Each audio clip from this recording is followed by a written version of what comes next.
Hampa mesti tertanya awak memang berdiri dekat sini kan? Mas nak bagi tahu di sekitar Kangak akan ada signboard imbas dan bayar. Hampa scan je QR yang ada dekat situ.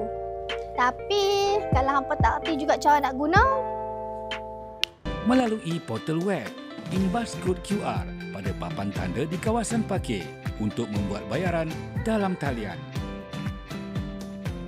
Untuk pembayaran mudah melalui portal web kami, pertama, imbas kod QR yang tertera. Masukkan nombor telefon dan nombor plat kenderaan anda.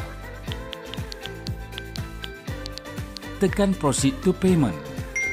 Masukkan nombor verifikasi yang diterima.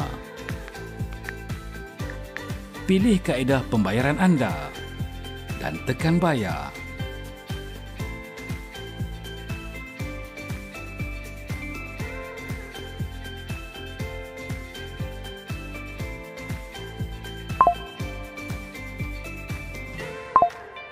Setelah pembayaran anda disahkan, ia bermakna pembayaran berjaya. Anda kini boleh keluar. Awak yang buat susah, kalau benda boleh mudah. Perlis ke arah Bandar Sejahtera dan selamat.